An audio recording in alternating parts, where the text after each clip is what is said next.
Hi everyone.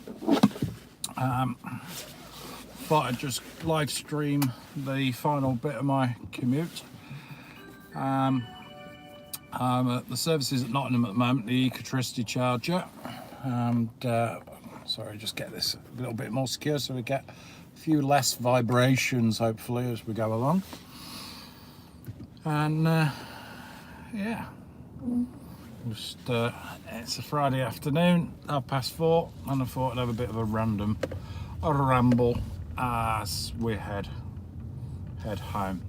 So I'm at the services at Nottingham. I've just had a nice splash and dash top up on the Ecotricity charger that's on free vend.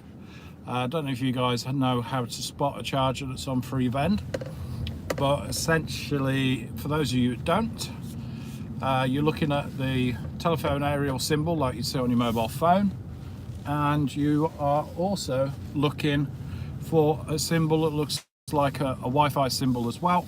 And if they have both got a red line through them diagonally, that means that the charger is offline, and that means that it's on free vend. And you will also see basically the screen is suggesting that you select an output. So you basically select your output, connect your lead into your socket, and it should start charging. And it did. So I've had taken the battery up from 62% to 88%. Why have I gone to 88% rather than to 94 as it can do on the Rapid? Because in the Hyundai Ioniq, which I'm driving just now, what happens is that at around about 84 to 88%, the pace of the charging, the amount of kilowatt going in, basically starts to drop down. This is something that a lot of electric cars do to protect the battery. I've been sat there with the heat on as well. Not necessarily needed the heat on because it's actually 8 degrees and the car was nice and warm beforehand when I pulled up. But I thought to myself, do you know what? I'm going to put the heat on because the heat goes through to the battery. I've got heat going into the battery because of the charge that's going in as well. And I'm just thinking to myself, well, do you know what? Let's keep the battery nice and warm rather than letting it cool down.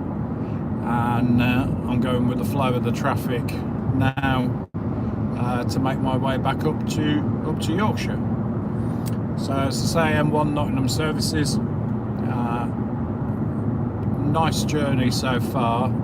I've started off from Coventry around about 3:30. So yeah, I've been going about just over an hour.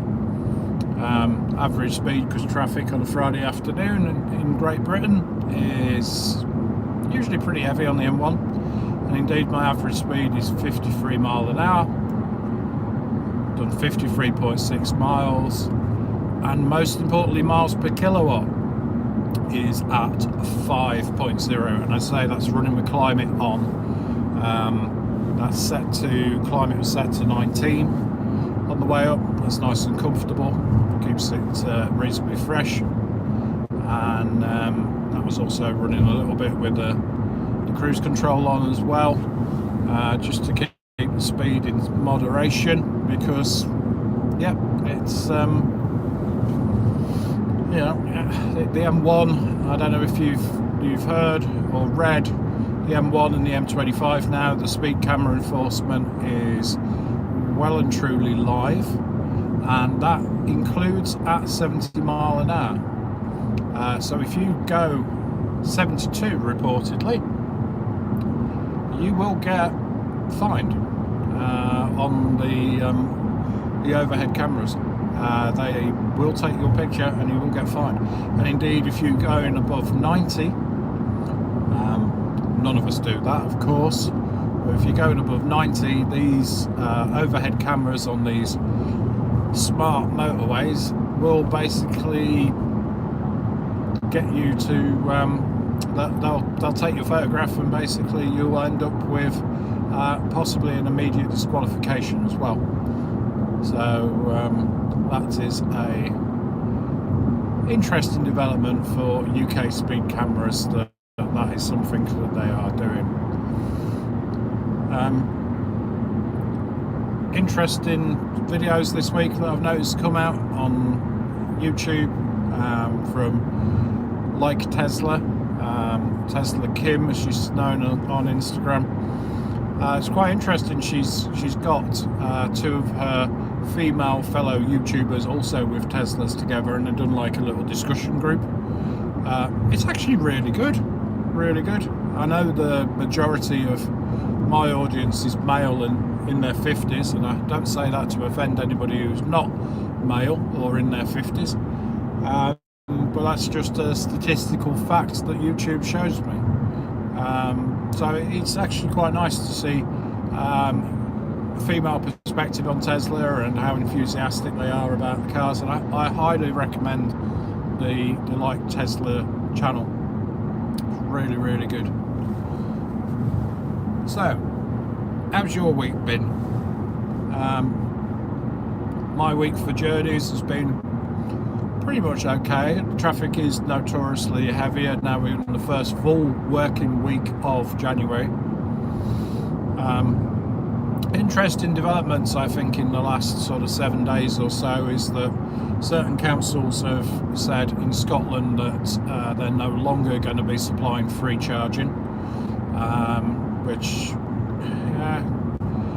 I know you can't expect it to last forever at the end of the day, and electric cars are still great value, because if you think about it, you know, you can charge up an Ioniq for £6.50 from sort of 25% to 94%, and I can go 120 miles for that.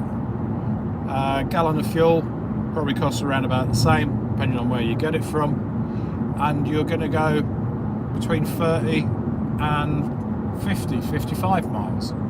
And so, you know, EVs are still fantastic value, but yeah, I think they're saying, you know, we've never had it so good and you don't miss it until it's gone. I think it's very true.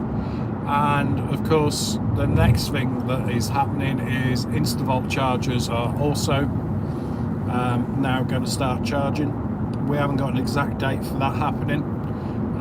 Sorry, they're going to start costing us 35 pence per kilowatt. I shouldn't say they're now going to start charging. And that 35 pence per kilowatt is somewhat high. And this is the reason why, as I've stopped on the services in Nottingham on the M1, you know, I've been grateful to see the Ecotricity chargers on free vend, and I've taken advantage of it. But again, one of the other things that's also come up is that for those of you in South Yorkshire, particularly the Doncaster, Rotherham area, who used to use the InstaVolt, can I highly recommend. There is a new Lidl just one junction up from the Bannatyne gym at Rotherham, and that Lidl has a junction 3 on the M18, has a rapid charger, which is a pod point charger, as they usually are at, and it's not on the pod point network yet. It's that new, but you do literally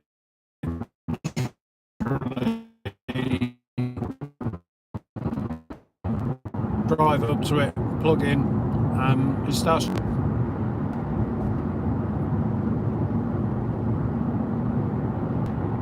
Yeah, there's no logging in or anything like that. It just you start and away you go. So you can see my my live video here is reconnecting as we head up the M1. Friday afternoon traffic, signal may not be that great. Everybody ringing to say, I'm on my way home, dear.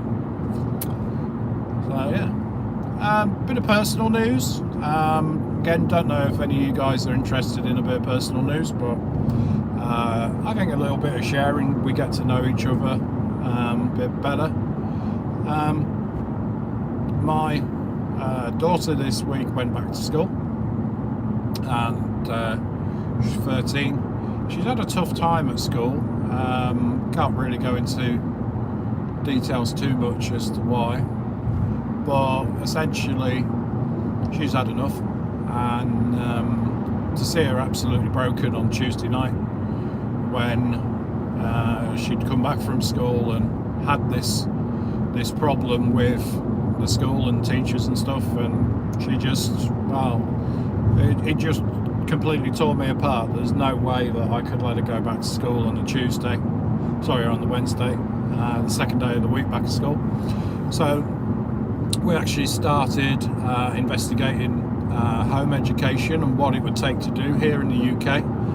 And do you know what? It is so simple. It turns out as parents we've actually got more rights than the local authority to actually educate our own child. So just simply a case of having to deregister her and from the school roll, which they tell me they've done, although I've had no official confirmation of it apart from a phone call with the headmistress. And yeah, she's now in home ed. We are definitely going to try and get her to do English, maths, and some of the sciences GCSE. That will be at our own cost. That's the only detriment to home education. But you know what? It's worth it just to see the smile on her face, because she's our daughter again, and the amount of stress and strain that she was under by having to go to school, and frankly the teachers bullying her, not other pupils remarkably, but teachers. You know, it's definitely worth us putting ourselves out and home educating our daughter. And it's amazing how she's showing interest now in different things that she'd found boring before. And this methodology of schools where they just hand out leaflets and pamphlets or passages from books for kids to read, and then they've got 20 minutes to read something that really would take most people 20 or even 30 minutes to read, and then they expect them to answer questions afterwards. It's a crap way of teaching. And one of the things I've really noticed from actually looking at the Department of Education website, I know this isn't EV related, and I apologise for that, is the fact that the school curriculum, the national curriculum that's set, it actually is more of a checklist for the teachers of what they've got to cover. And there's all these things of what they've got to cover, but the stuff that you don't use in real life, you know, particularly the English curriculum. And you know, I'm sorry, but school should prepare you to actually take part in life. It should teach you about the future. It should be exciting. It should be about technology that is available now and technology that's going to be available in the future, and how you use it and how you get the most out of it. School should not be about Shakespeare. And you know, any traditionalists out there, I might be a little bit controversial too. Nice Renault there. Nice Zoe. I'm just pulling in front. Nice to have another EV on the road to keep me company. Yeah, school should be about the future. I mean, I don't know what it's like in other countries, but I think to actually be looking at Shakespeare and the formation of language and the different types of language. I mean, unless you're going to be an English profession moving forward, how does that help you? How does that help you pay the bills? How does that help you in the real world? I don't know. So yeah, so for those of you that are joining the live stream now, I'm just having a little bit of a personal rant about the British education system. Sorry if that turns any of you guys off, but just an update on the M1 at the moment. Heading north, and we're just the M1 A38 junction. Got a Renault Zoe behind us, so we've got a little bit of an EV party going on. No idea who it is, just a fella most. Nice to see another EV on the road. Speed presently 64 and temperature outside 8 degrees, so quite warm for a January day here in the UK. And we've achieved so far 5 miles per kilowatt hour. We've travelled 64.3 miles, and after a little charge up at an eco-tricity station, which was on Free Vend, the back there in Nottingham, still got 81%, and yeah, on our way home. So okay, there's 4 of you watching. I know that's a really grand number, so why don't you drop a comment and let me know if you've got any questions about the Ioniq. They actually do pop up on the screen as I'm driving along in front. I do apologise in advance if I miss any, because obviously concentrating on the road ahead is the most important thing. So yeah, if you've got any questions about the Ioniq, about electric cars that maybe I might be able to answer, feel free.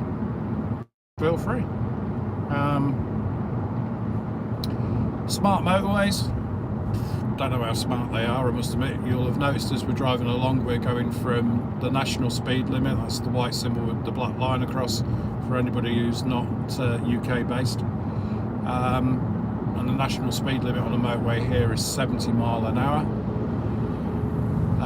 We're going basically from those 260s periodically. The sensors that you'll see on the side of UK motorways, you see them periodically. If you look out for them, they look like almost miniature reflective burglar alarms, and they're on poles looking down across the motorway. They are actually monitoring the gaps between traffic. So as the cars and vehicles go past, if there is a density of traffic detected, it will then reduce the speed limit. It's not somebody sitting looking at one of these CCTV cameras, which you will also see alongside the motorway, which are run by the Highways Agency. It is actually somebody else. So we've got a question coming here. That's been interesting and informative. I missed that. If you can resend it, sorry. Do apologise. Thank you for saying it was interesting and informative.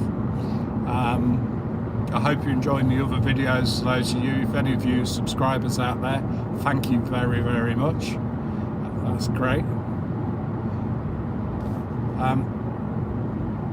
I'd be quite interested if any of you got EVs already, if you could maybe just pop that on. Here we go, you see, back to a 70. You can see the yellow boxes on the left hand side here, that structure and the headlights.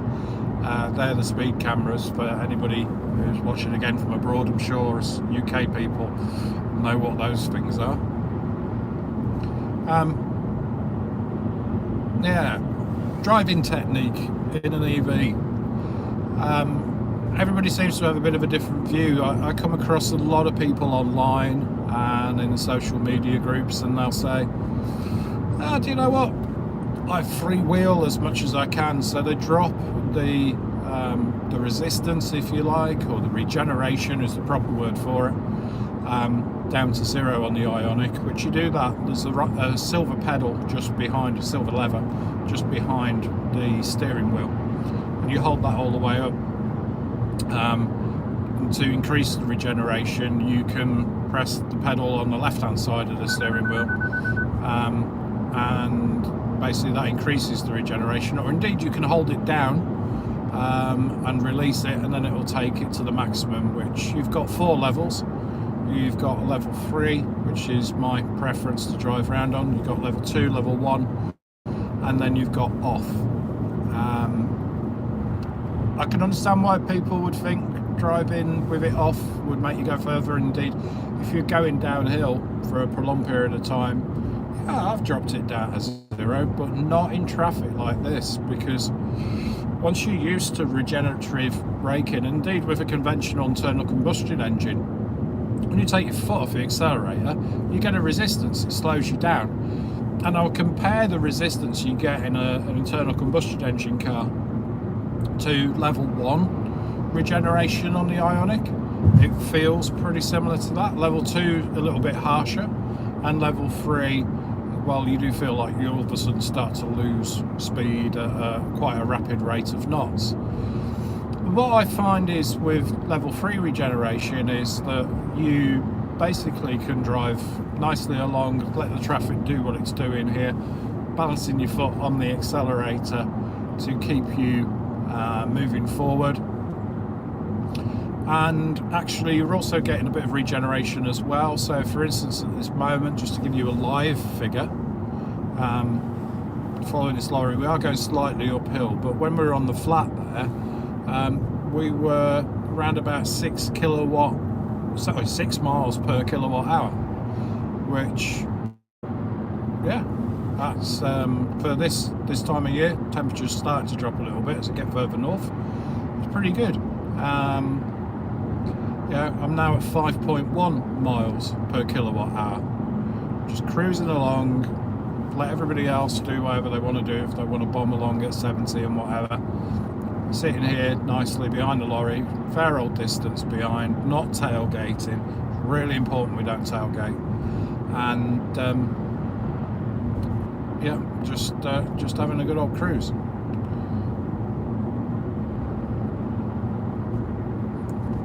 So some of the videos that we've got coming up, I've mentioned this before, and still waiting really on Hyundai and Kia to come back on me, but we will be borrowing a Kona very soon, and indeed be borrowing a Kia Niro EV as well. So that's going to be interesting to do some comparisons and do a relatable video to that. So looking forward to getting those vehicles.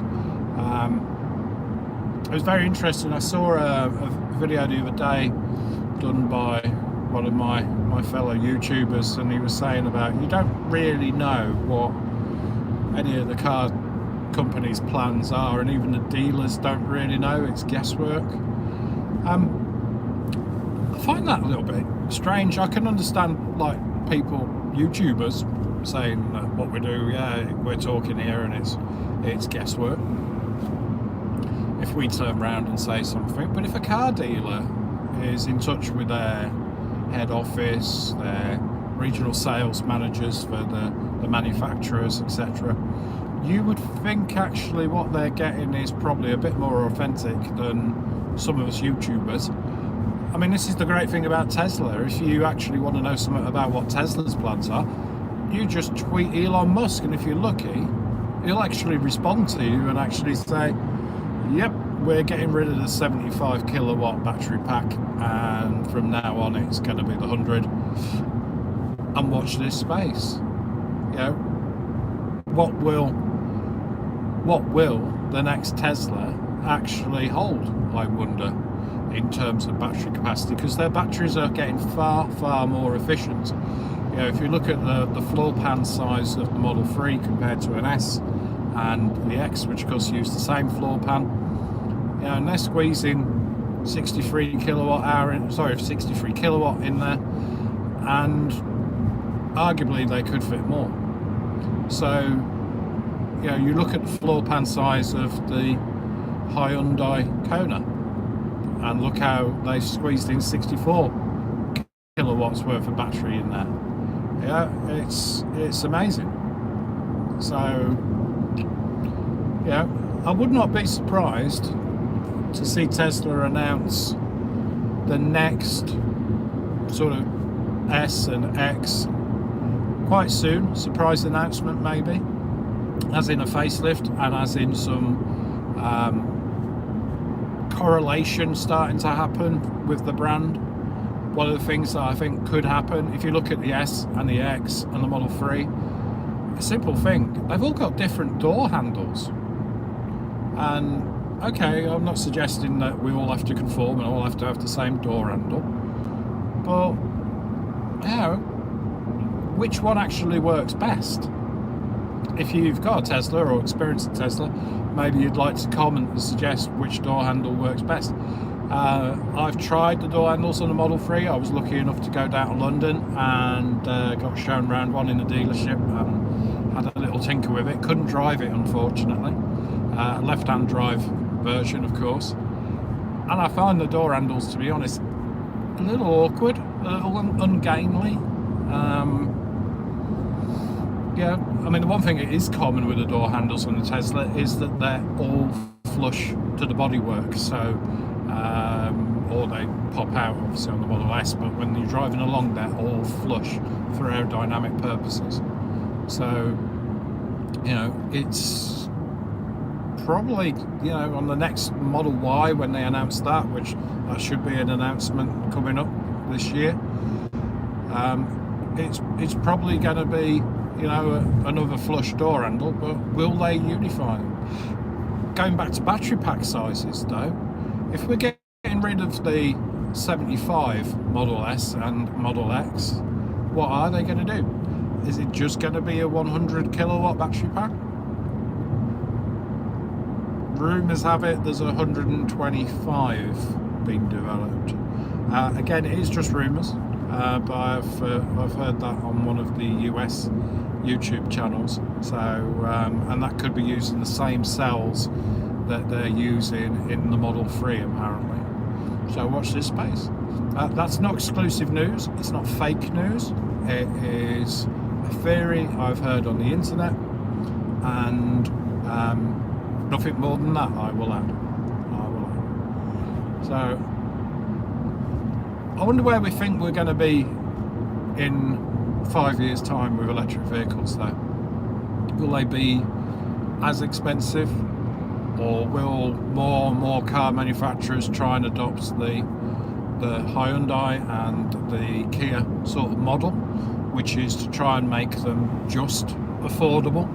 And particularly when you take into account, and I must stress this, if any of you are considering buying an electric vehicle, don't just look at what you're paying for your internal combustion engine vehicle now.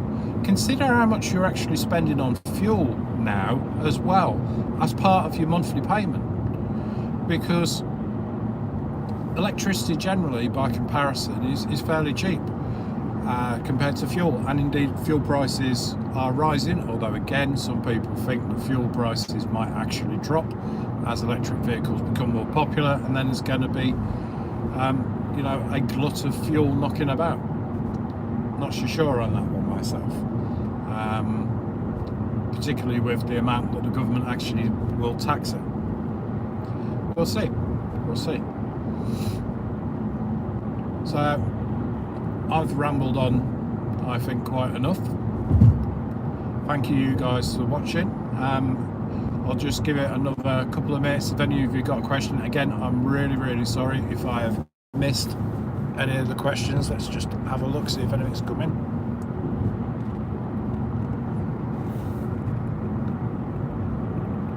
No. Okay. So basically, guys, I'm going to sign off here. Have a fantastic weekend. Thank you very much for watching along with me. I do appreciate it, and catch you on another video soon.